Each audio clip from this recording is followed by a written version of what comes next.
اب تھوڑی بات اور بھی سن لیجئے کہ کچھ اسباب ہوتے ہیں تنگ دستی کے، عموماً ہمارے اندر وہ عادتیں ہوتی ہیں اور ہم کہتے ہیں جی کہ تنگ دستی بہت ہے۔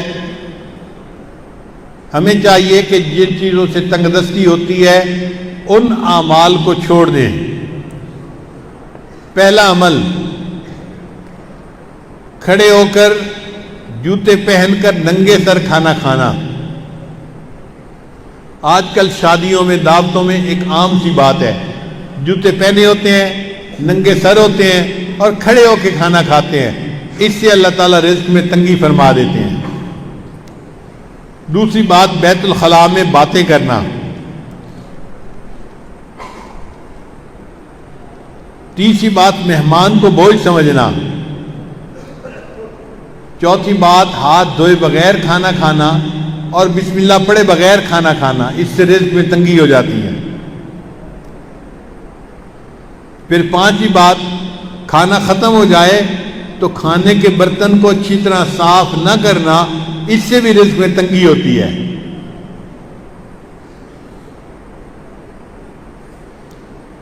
پھر چھٹی بات، مسجد میں دنیا کی باتیں کرنا۔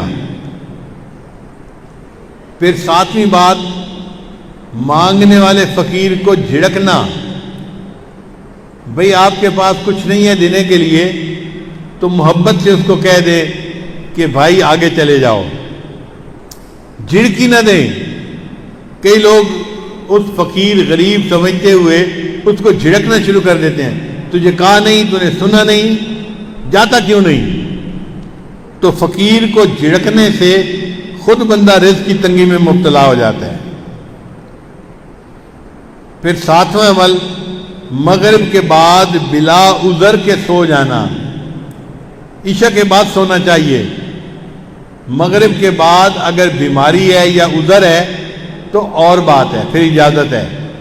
اگر عذر نہیں تو مغرب کے بعد سونے کی عادت ہی بنانی چاہیے۔ پھر 10واں عمل جس سے رزق تنگ ہو جاتا ہے، بغیر عذر کے نماز قضا کر دینا۔ فجر نہیں پڑھتے، ظہر نہیں پڑھتے، عصر نہیں پڑھتے، مغرب نہیں پڑھتے، باتوں میں لگے رہے، نماز قضا ہو گئی۔ پھر 11واں عمل جس سے رزق میں تنگی آتی ہے، جھوٹ بولنا۔ اور آج کل تو جھوٹ بولنے کی ابتدا ماں باپ بچے سے ہی کر دیتے ہیں۔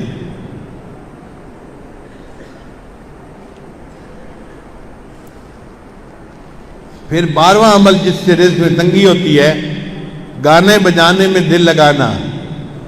گانے پسند ہوتے ہیں تو آپ دیکھیں گاڑیوں میں ہر وقت ٹوں ٹوں ہوتی رہتی ہے، گانے لگے ہوئے ہوتے ہیں، میوزک لگی ہوتی ہے۔ پھر 13واں عمل جس سے رزق میں تنگی آتی ہے، اولاد کو برا بھلا کہنا۔ کچھ جاہل ماں باپ کو اولاد کو گالیاں دینے میں مزہ آتا ہے۔ ماں ہے تو گالیاں دیتی ہے، باپ ہے تو گالیاں دیتا ہے۔ اولاد کو گالیاں دینے سے اللہ تعالیٰ بندے کو رزق کی تنگی میں مبتلا کر دیتے ہیں۔ اس لیے غصے میں بھی اولاد کو دعا دینی چاہیے۔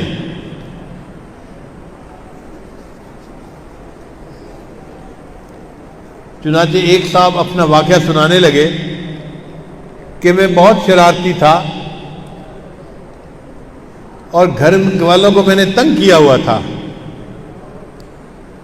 ایک دن کیا ہوا کہ گھر میں مہمان آئے ہوئے تھے تو میری والدہ نے دال بنائی مہمانوں کے لیے، اور میں نے ایک مٹھی ریت کی بھری اور آ کر ہنڈیا میں ڈال دی۔ اب جب مہمان کھانا کھانے لگے تو دال کے اندر ریت تھی، تو کھانا تو نہیں کھایا جاتا نا، تو مہمانوں کو بھی پریشانی ہوئی اور گھر والوں کو بھی پریشانی ہوئی۔ اب جب گھر والوں کو پریشانی ہوئی تو میرے والد تو غصے میں کہ جس نے یہ کیا ہے میں اس کی پٹائی کرتا ہوں۔ کہنے لگے کہ میری والدہ کو پتہ چلا تو میری والدہ نے پتہ کیا کہ یہ کام کیا کس نے ہے، تو ماں کو بچوں کا پتہ ہوتا ہے، اس نے کہا کہ فلاں نے کیا ہوگا۔ مجھے پکڑ کے لایا گیا اور مجھے پوچھا گیا کہ کیا تم نے یہ حرکت کی، سالن کے اندر تم نے ریت ڈالی، تو امی کے سامنے میں نے اقرار کر لیا، ہاں امی یہ شرارت میں نے کی تھی۔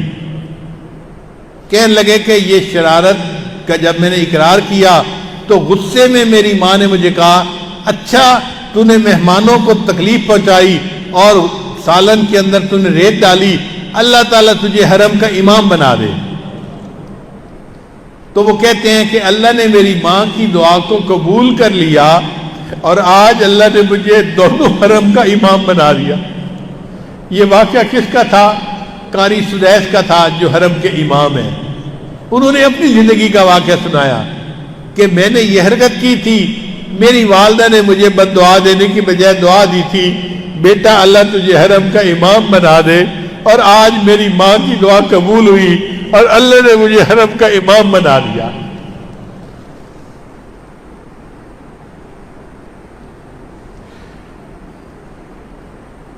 پھر 14واں عمل قرآن پاک کو بے وضو ہاتھ لگانا۔ بعض لوگ قرآن مجید کی بے حرمتی کرتے ہیں، وضو کے ساتھ ہاتھ لگانا چاہیے، وہ بے وضو بھی ہاتھ لگا لیتے ہیں۔ تو بے وضو ہاتھ لگانے سے اللہ تعالیٰ رزق میں تنگی پیدا فرما دیتے ہیں۔ 15واں عمل غیر محرم کو بے دھڑک دیکھنا۔ بعض نوجوان سمجھتے ہیں کہ ہوتا تو کچھ نہیں، تو غیر محرم کو دیکھو مزے اڑاؤ۔ تو غیر محرم کو دیکھنے سے اللہ تعالیٰ بندے کو رزق کی تنگی میں مبتلا فرما دیتے ہیں۔ اور 16واں عمل جس سے کہ اللہ تعالیٰ رزق کو تنگ کر دیتے ہیں، اپنے اہل خانہ کے ساتھ ہر وقت لڑتے رہنا۔ یہ گناہ آج کے دور میں عام ہو گیا ہے۔ جس گھر میں دیکھو خاوند بیوی پہ برس رہا ہے اور بیوی بھی چپ نہیں کرتی، آگے سے کوئی نہ کوئی جواب دیتی رہتی ہے، اس نوک جھونک کے بدلے اللہ تعالیٰ رزق کی تنگی میں مبتلا کر دیتے ہیں۔